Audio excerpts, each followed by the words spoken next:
మెడలోని చిలకమ్మ మిద్దెలోని బుల్లెమ్మ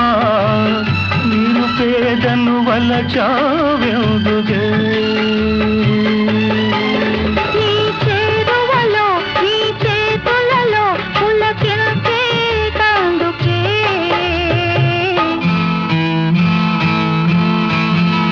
బంగారు రంగుల చిలక పలకవే